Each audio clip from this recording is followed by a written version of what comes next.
It's just after midnight, October the 13th, 1990. Friday night in Inglewood, California. The kind of night where the streets are alive, but everybody already knows what those same streets are capable of. In Inglewood back then, violence wasn't some distant headline. It was something people lived with, something you learned to watch for without even thinking about it. A pickup truck rolls slowly down Manchester Boulevard. Inside are a few teenagers, still riding the high of the night. There had been a football game earlier, a school dance after, music, jokes, that loose, careless energy that only comes when you're young and the night still feels wide open. In the back of that truck sits a 17-year-old named Norman Smith, known around the neighborhood as Snowman.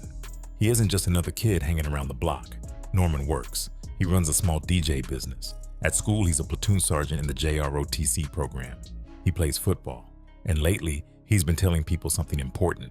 He's done with the gang life, done with the streets that raised him. But on this night, as the truck rolls through Manchester Boulevard, another car pulls up beside them, and suddenly the night breaks open and Snowman was shot. His friends panic and rush him to Daniel Freeman Hospital, hoping they can beat the clock. However, unfortunately, they can't. And Norman Smith dies that night. The shooters are never identified, and there were no arrests or answers. The case slowly fades into the background of a city that was already drowning in violence. In 1990 alone, 55 people were murdered in Inglewood, and Norman became another name on that list. Another teenager, the streets claimed. But his story isn't just another statistic buried in a police report. It's a window into a place and a time where walking away from the life you were born into was almost impossible. Today, we're stepping into the world that shaped Norman Smith, the forces that trapped so many young people in it, and the brutal reality of what happened to those who tried to leave. Long before the sound of gunfire echoed down Manchester Boulevard, Inglewood was a small, almost all-white suburb on the southwestern edge of Los Angeles. In the early 20th century, the city had an active Ku Klux Klan chapter that infamously raided an underground liquor distillery in 1922, an episode that led to the Klan being outlawed in California. Racial covenants prevented Black and Latino families from buying homes there. As a result, the 1960 census recorded only 29 Black residents among 63,390 inhabitants. Most African Americans were confined to neighborhoods east of the Central Avenue corridor, what white Angelenos called South Central Los Angeles. When wartime industries expanded in the 1940s and 1950s, thousands of Black migrants came from the South for factory jobs. With housing still restricted, overcrowding and disinvestment set the stage for the 1965 Watts Uprising. In that rebellion, sparked by the arrest of 21-year-old Marquette Frye, 6 days of rioting left 34 people dead and more than 1,000 injured. The violence shocked the region and led to calls for reforms, but it also deepened white flight from nearby suburbs like Inglewood. By 1980, the city's population had grown to 94,000, while its white population had shrunk to fewer than 20,000. By 1990, only about 9,000 of the city's 110,000 residents were white. Inglewood had become a majority Black and Latino community, hemmed in by freeways and industrial zones and lacking the investment that flowed to wealthier suburbs. Alongside demographic change came a new form of social organization: street gangs. Police officers interviewed for a federal study recalled that the Barrio Inglewood gang, later known as Inglewood 13 or I-13, emerged in the mid-1960s. 2 years later, the first Bloods and Crips sets appeared. At first, the conflicts were localized fights over graffiti or block boundaries. Guns were often stolen or of poor quality, and violence tended to be sporadic. By the late 1970s, however, the number of gang members had grown from hundreds to thousands, prompting the police department to establish a dedicated gang unit in 1980. The city saw a proliferation of cliques and sets, each with its own color, hand signs, and territorial markers. Inglewood 13 claimed the west side, forming cliques such as the Hyde Park Locos, Rascals, and Tiny Locos.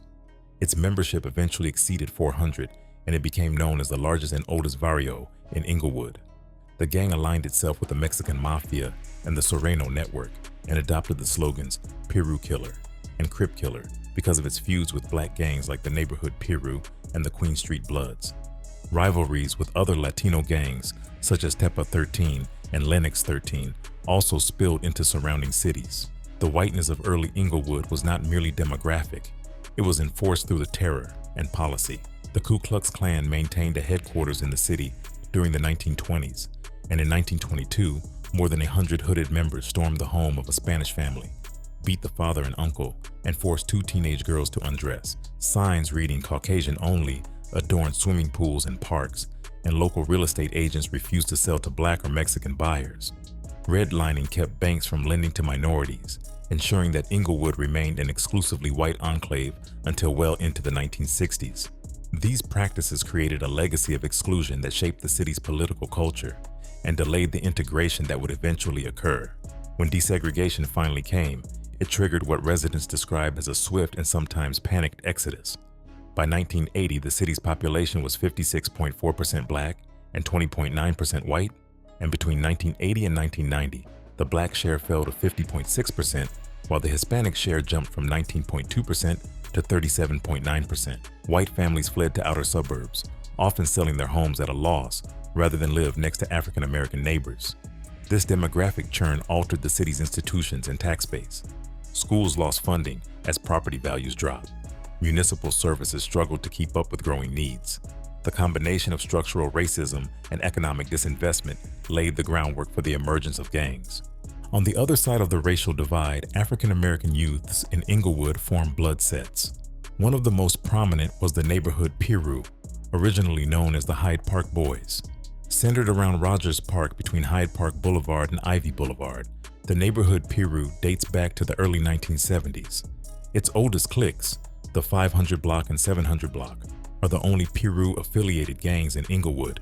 The gang allies with other blood sets such as the Queen Street Bloods and the Avenue Piru, while battling Crip gangs and notably the Inglewood 13 Vario. The territorial lines between these groups often run along the same streets teenagers use to walk to school or to visit friends.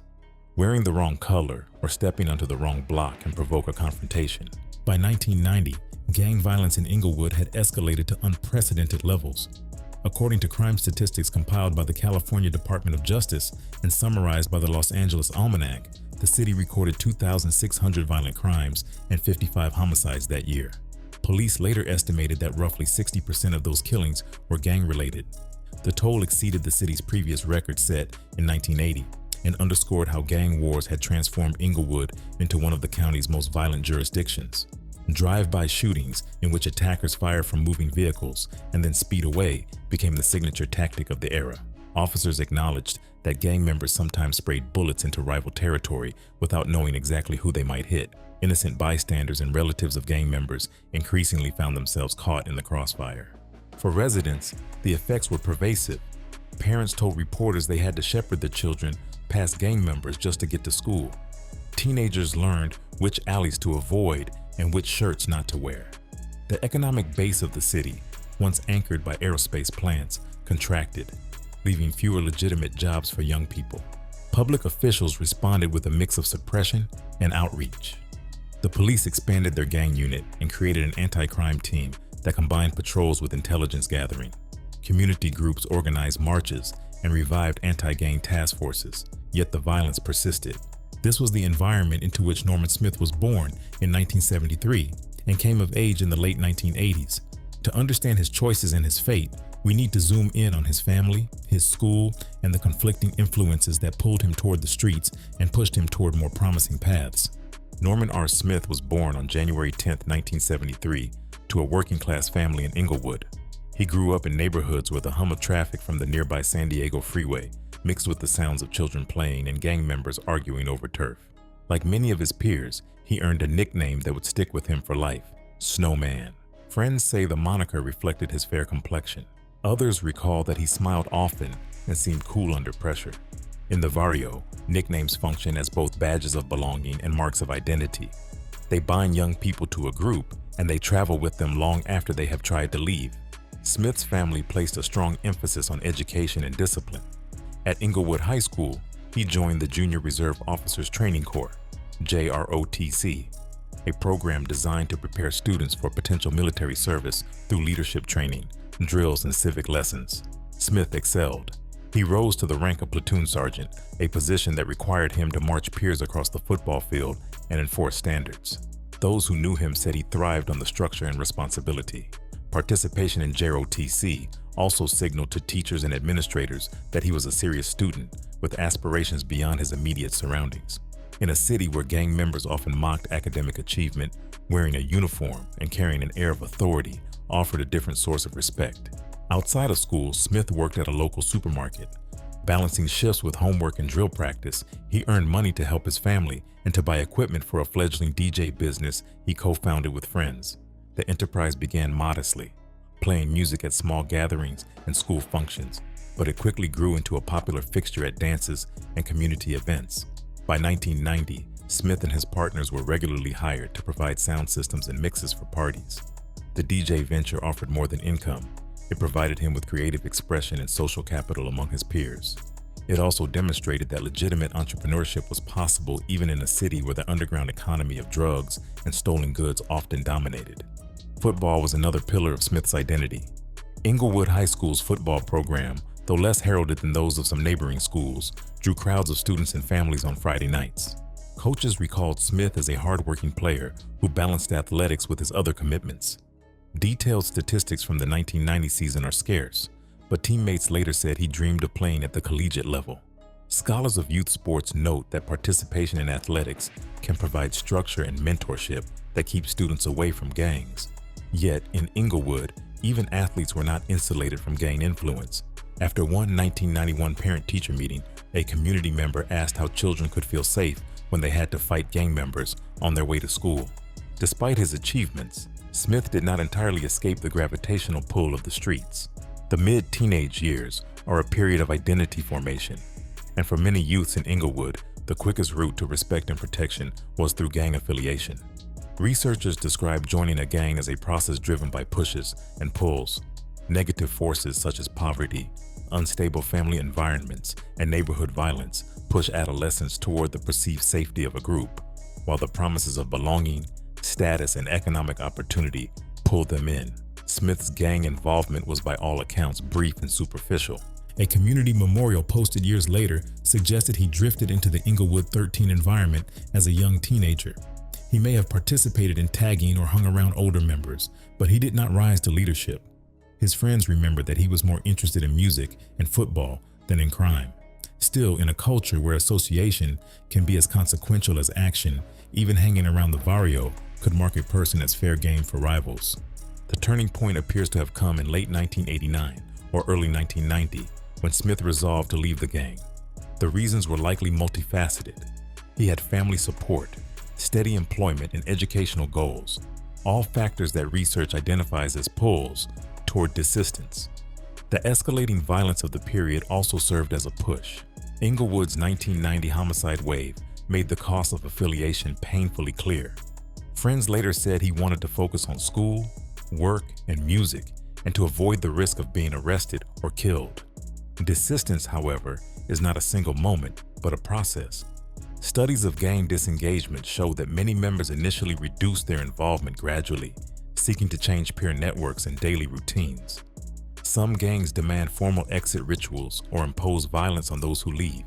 Others simply allow members to drift away, but leave them vulnerable to rival retaliation. As we will see, the streets have long memories. Smith's final months illustrate the tension between his two identities. On weekdays, he donned a uniform and led drills. On weekends, he played music at school dances and weddings. He continued to live in the same neighborhood where gang members patrolled. Perhaps he believed that his decision to leave would be respected because his involvement had never been deep. Perhaps he underestimated how outsiders would see him. In any case, his efforts to move on set the stage for a confrontation he could not control. Scholars have long studied why some young people join gangs and how others resist. A chapter in the Justice Policy Institute's Blood In, Blood Out report notes that strong attachment to school, supportive teachers, and participation in extracurricular activities are among the most potent protective factors against gang involvement. Conversely, negative life events, family conflict, neighborhood violence, academic failure, create pressures that push adolescents toward gangs. Smith's involvement in JROTC, football, and his DJ business provided multiple anchors that could have steered him away from deeper gang involvement. Yet the pressures of living in a gang-saturated environment, coupled with the allure of immediate respect, still pulled at him. Another myth persists in popular culture, that joining a gang is a lifelong commitment sealed with blood. The Justice Policy Institute study debunks this notion. It found that the typical gang member is active for a year or less, and that the majority know someone who successfully left. The authors argue that the idea that the only way out is death is perpetuated by gang members themselves and by media portrayals. Leaving a gang is not easy, but it is not impossible. Moreover, some research shows that delinquency falls by roughly half. After a young person exits, these findings challenge the fatalism often associated with gang membership and highlight the importance of providing off-ramps for youth. Why do people leave? Interviews with former gang members reveal that violent experiences, being shot or seeing friends wounded, are among the most common push factors. As individuals mature, they also cite new responsibilities, such as parenthood or employment, that pull them away. Some become disillusioned with the lack of profit or the emptiness of street status. These motivations echo in Norman Smith's story. The surge of shootings in Inglewood in 1990 exposed the lethal consequences of affiliation. His jobs and dreams offered alternative identities. When he told friends he wanted to leave, he was acting in line with patterns documented across the country. Media accounts often depict leaving a gang as an act that invites certain death. Yet social scientists warn against exaggerating these risks. A 2021 Voice of America report notes that most youth stay active in gangs for 1 to 2 years, and fewer than 1 in 10 remain longer than 4 years. The authors emphasize that leaving is usually a process influenced by a combination of factors: disillusionment, victimization, and opportunities such as school, jobs, or programs. While retaliation can occur, especially in adult prison gangs, the study suggests that the dangers are often overstated for adolescents. In Smith's time, such nuance was largely absent from public discourse. To understand why leaving a gang like Inglewood 13 could be dangerous, we must examine how such organizations function. Street gangs are social systems built on loyalty, reputation, and control of territory. They provide members with protection and identity, but they also demand allegiance and exact penalties for perceived betrayal. The Inglewood 13 Barrio offers a case study. According to gang historians, Inglewood 13 originated on the city's west side in the late 1970s and comprises several cliques, including the Hyde Park Locos, Rascals, and Tiny Locos. Over time, it grew to more than 400 active members and became the largest and oldest barrio in the city. Membership skews Mexican-American, and the gang aligns itself with the Mexican mafia, Sureños. Its alliances extend to other Sureño sets across Southern California. While its rivalries span racial lines, the gang claims Piru Killer, PK, and Crip Killer, CK, slogans because of its long-standing feuds with the neighborhood Piru, Queen Street Bloods, and legend neighborhood Crips. It also battles other Latino gangs such as Tepa 13 and Lennox 13, and has been known to feud with police, earning the reputation of cop killers. United Gangs reports that several notorious shootouts with officers in the late 1990s and 2000s involved Inglewood 13 members. The neighborhood Peru operates according to similar principles. Centered around Rogers Park, it dates to the 1970s and is one of only 2 Peru-affiliated gangs in Inglewood. Its cliques include the 500 Block and 700 Block, and it aligns with other blood sets such as the Queen Street Bloods and the Avenue Peru. It counts Crip gangs, some blood rivals, and Inglewood 13 among its adversaries. Members of these groups adopt colors and clothing styles to signal affiliation. In Inglewood, a red bandana might indicate Peru, while blue or black might suggest Crip sets. For Latino barrios, combinations of black, white, and gray are common.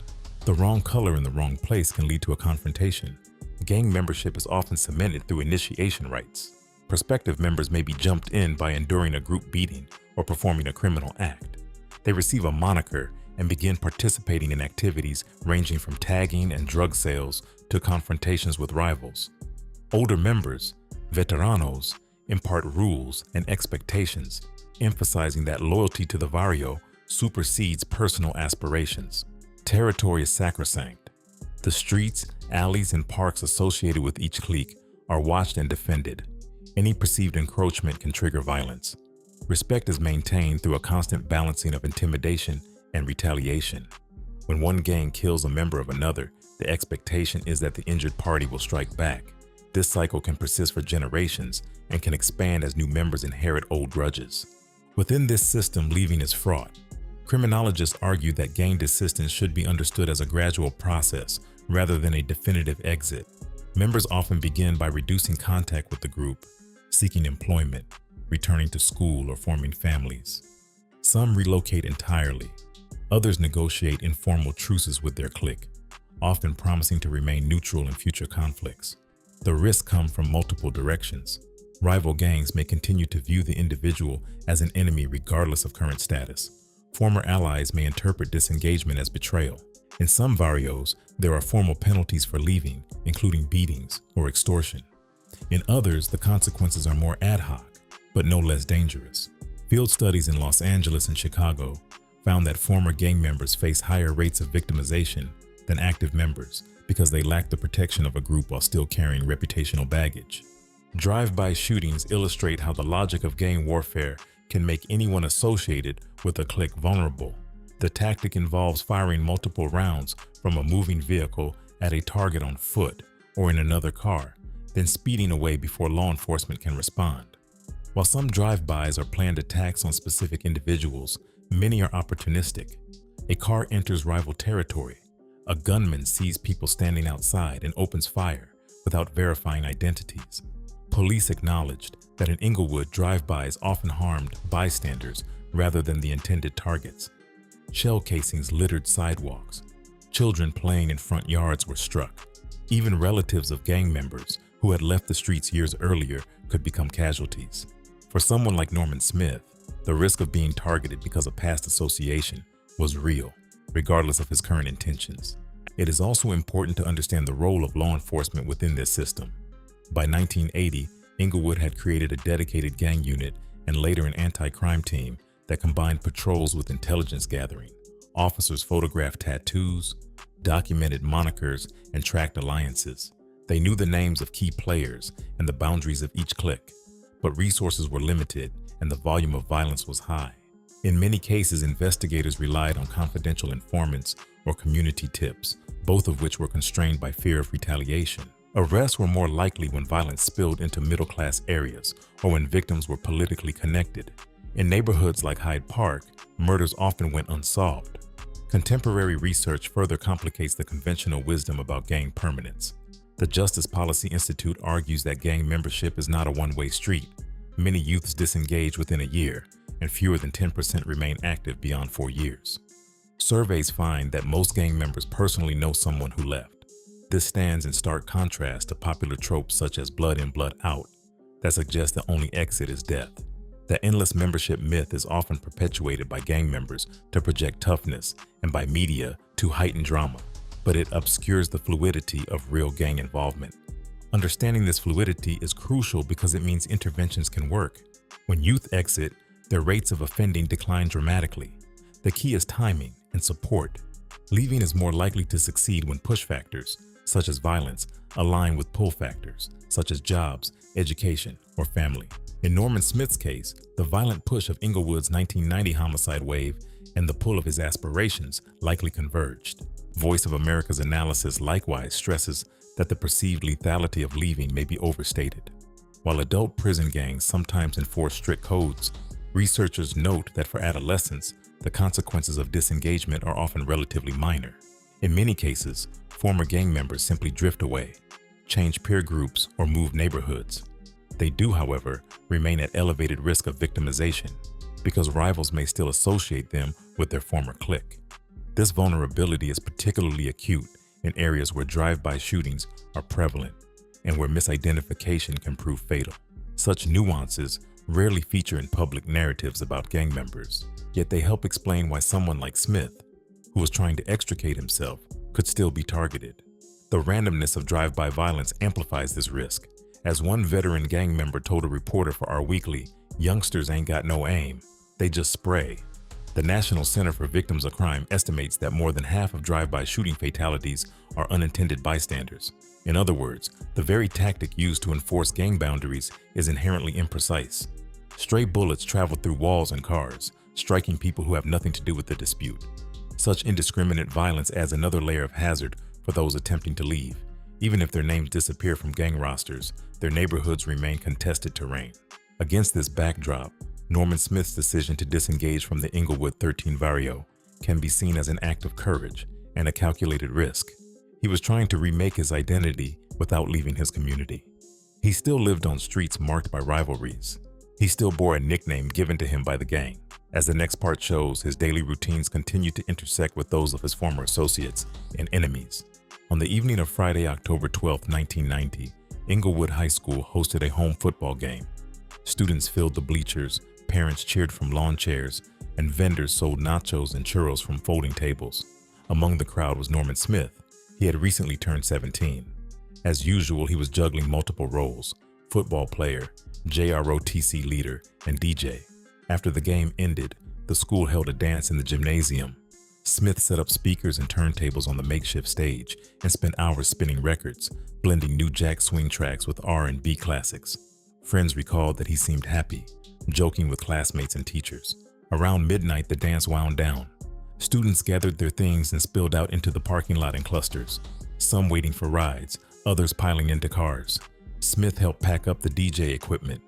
He was exhausted but buoyant. The night had been successful and he had earned money. Outside, the air was cool for early autumn. The lights on the football field cast long shadows across the campus.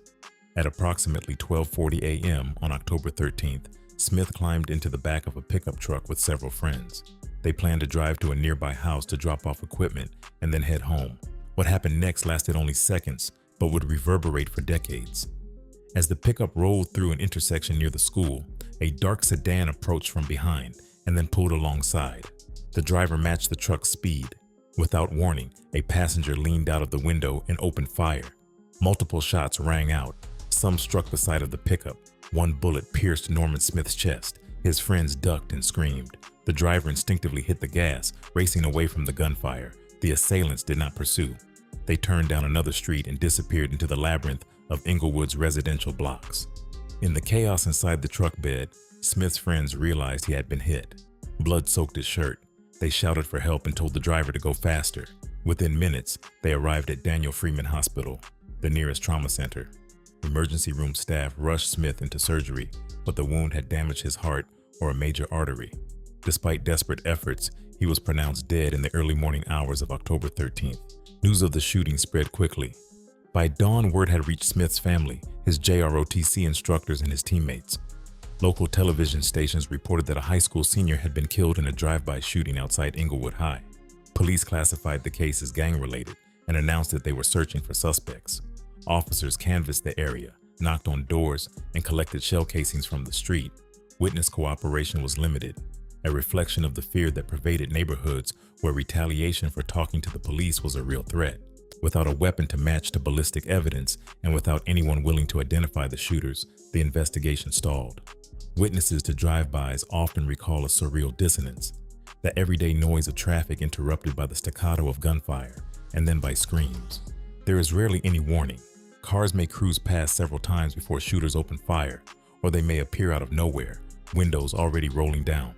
Children in neighborhoods where drive-bys are common learn to drop to the ground at the sound of backfiring engines. For those in the truck that night, the attack happened so quickly that they could not see the shooters' faces.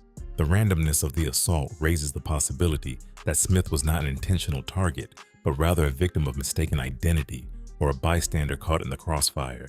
Police acknowledged that many drive-by shootings occurred simply because a vehicle from an opposing neighborhood happened to be on the wrong street. Accounts like the one gathered by Our Weekly underscore how little training many shooters had. A gang member interviewed for that article admitted that youth with stolen guns and no target practice would just point it out the window and shoot. Such tactics explain why parents in Inglewood and elsewhere came to fear stray bullets more than direct confrontations. On the night of Smith's death, there were no bullet holes in rival gang members' bodies, only in the side of a pickup carrying a group of teenagers. The tragedy illustrates the imprecision of the violence and the vulnerability of anyone caught in its path. For friends who knew Smith's aspirations, the news was devastating. They had seen him turn away from gang life, build a business, and take on leadership roles at school. Now his death seemed to confirm a bitter lesson. The streets could take back anyone, regardless of their intentions. In the days that followed, students organized vigils and dedicated a football game to his memory. Teachers and parents held meetings to demand action against escalating violence. Some mourners suspected that rival gang members had targeted Smith specifically because he had left the gang. Others thought he may have simply been in the wrong place at the wrong time. a casualty of a drive-by intended for someone else. The absence of an arrest meant that speculation filled the void. The police response to Norman Smith's killing followed a familiar pattern for gang-related homicides in Inglewood. Officers from the gang unit and homicide division classified the case as gang-related and canvassed the neighborhood for witnesses. They recovered shell casings from the street and documented the trajectories of the bullets. They interviewed friends and family members, hoping to learn whether Smith had received threats or had been involved in recent altercations. They reviewed intelligence files on the Inglewood 13 and the neighborhood Piru to identify likely suspects. They also relied on confidential informants, but any information obtained remained sealed. Without a murder weapon or a willing witness, the investigation quickly hit a wall. Detectives faced several structural challenges. Drive-by shootings are notoriously difficult to solve. Attackers fire from moving vehicles, leaving little time for victims or bystanders to observe license plates or faces. Even when shell casings are recovered, matching them to a specific weapon requires finding that weapon. Fingerprints and DNA evidence on casings can degrade quickly in outdoor environments. In 1990, surveillance cameras were rare on residential streets, so there was no video footage. Moreover, gang codes discourage cooperation with law enforcement. Residents fear retaliation if they speak. According to the police response to gangs report, Inglewood's gang unit primarily gathered intelligence rather than making arrests. Its officers were stretched thin by the volume of violence, and murders that did not draw media attention often languished. Within weeks of Smith's death, the community's frustration boiled over. In October 1992, other local high school students were killed in separate incidents. Parents and teachers organized an emotional meeting to demand action. They described walking past gang members on their way to school and fearing that their children would be caught in crossfire. The school board and parent-teacher association revived an anti-gang task force and organized marches against violence. Speakers urged the city to invest in job programs, recreation centers, and youth mentorship. Police representatives acknowledged that drive-by shootings often harmed bystanders and said they would increase patrols. The anti-crime team conducted periodic gang sweeps, arresting dozens of suspected members and impounding vehicles, but such operations had limited impact on the underlying dynamics of gang conflict. In 1994, an 11-person shooting spree between an Inglewood gang and a Crenshaw district gang left a 2-year-old girl and a 14-year-old cheerleader dead. The tragedy drew national headlines and underscored how cycles of retaliation continued to claim young lives. By then, Norman Smith's case had grown cold. Detectives moved on to newer homicides, and his file migrated to a shelf of unresolved cases. There was never a trial because there were no suspects to bring to court. The absence of closure compounded the grief for his family and friends. Investigators confronting drive-by shootings often operate in a vacuum of evidence. Because shooters fire from moving vehicles and flee within seconds, there is rarely an opportunity to collect anything beyond shell casings. In Norman Smith's case, police recovered casings that could indicate the type of firearm used. Without the gun itself, ballistic analysis cannot definitively link a suspect to the weapon. Casings may carry fingerprints or DNA, but environmental contamination and limited laboratory resources reduce the chances of success. Surveillance cameras were uncommon on Inglewood's residential streets in 1990, forcing detectives to rely almost entirely on eyewitnesses. Fear of reprisal suppressed cooperation. Parents attending the PTA meeting that month recounted how gang members intimidated them on their way to school. In such a climate, many witnesses stay silent. Without a breakthrough, a courageous witness, a confession from a suspect, or a recovered weapon, most drive-by cases languish. The gang unit that worked Smith's case had compiled extensive intelligence on local cliques, photographing members and tracking monikers and alliances.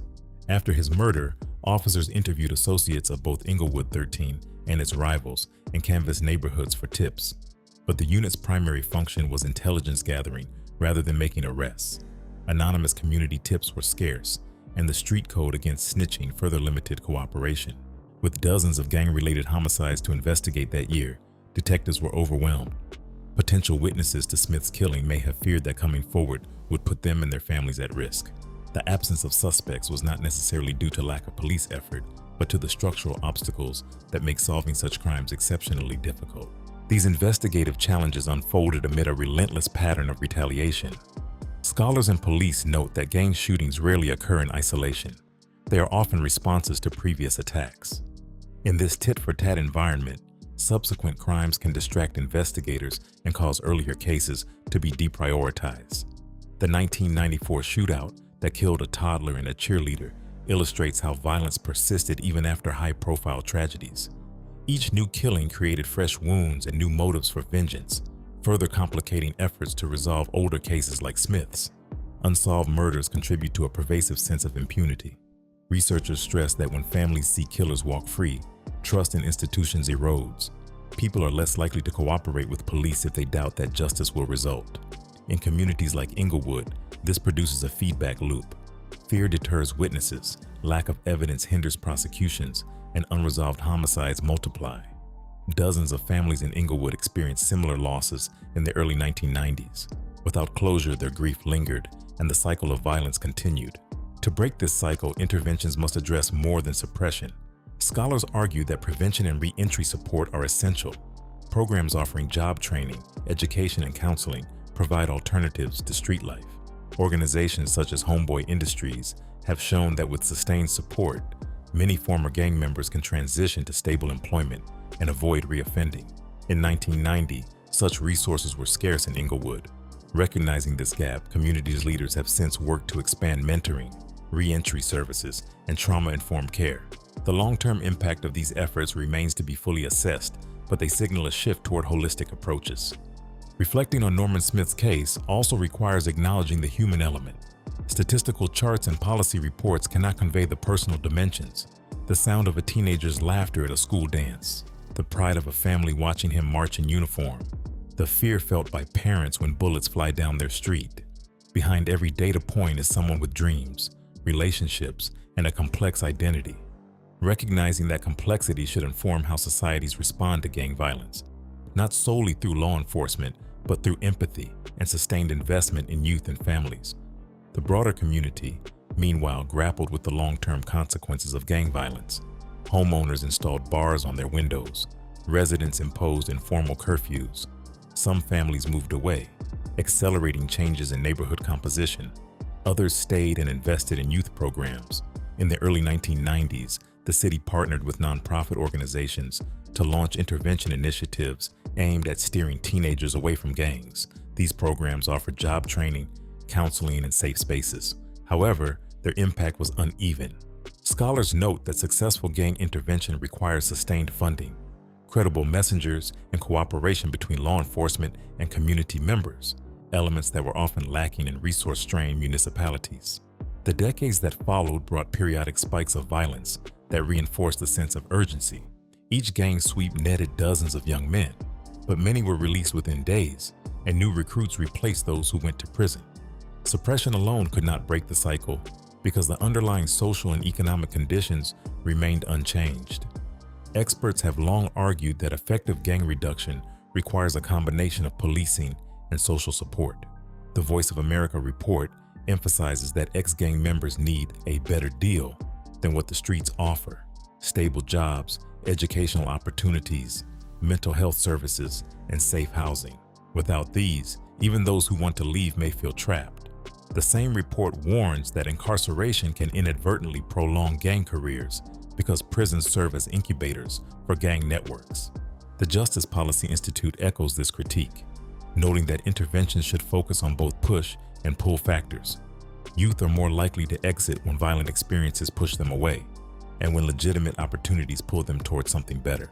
Programs that fail to address both sides risk leaving young people in limbo. In Norman Smith's era, such programs were limited or non-existent.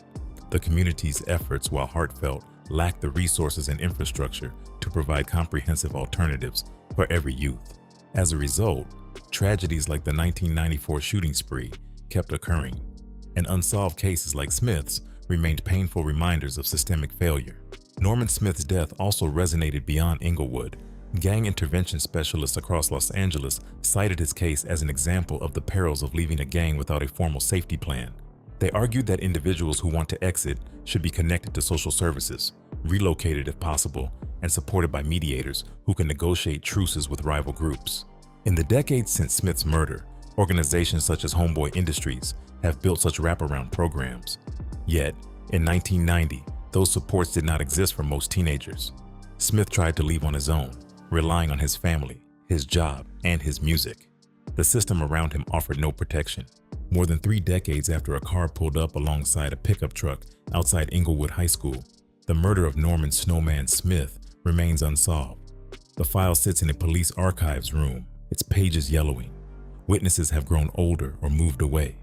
Some participants in the gang wars of the late 1980s are dead or in prison. Others have started families and left the streets behind. New developments: the construction of SoFi Stadium, a surge of investment in Inglewood's downtown, have transformed the city. Yet the conditions that shaped Smith's life and death still echo in communities where poverty, segregation, and under-resourced schools create fertile ground for gangs.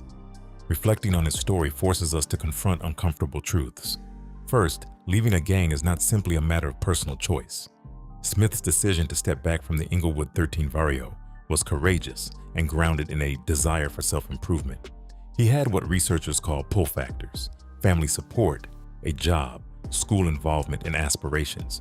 Yet those factors were not enough to shield him from retaliation or mistaken identity. His moniker, his appearance, and his residence remain markers that rival gangs or former allies could use to justify violence. In communities where violence is normalized and where networks of vengeance span decades, one person's choice cannot instantly alter how others perceive him. Second, the system of gang violence is self-perpetuating. Retaliation drives new attacks, and each killing creates a justification for the next. Law enforcement interventions that focus solely on suppression may temporarily disrupt activity, but often fail to address root causes. Without economic opportunities, affordable housing, and quality education, new generations of youths may see gangs as their only viable community. Norman Smith tried to chart a different course through JROTC, football and entrepreneurship. His story suggests that individual resilience is necessary but not sufficient. Third, unsolved murders leave lasting wounds. For Smith's family, the lack of accountability compounds their grief. They have no trial transcripts to read, no verdict to process. For the community, each unsolved killing reinforces a sense of lawlessness. People withdraw from public life, avoid cooperating with police, and internalize the message that their lives do not matter to the broader society. Inglewood's 1990 homicide statistics, 55 killings, about 60% gang-related, are not just numbers. They represent dozens of families grappling with similar questions.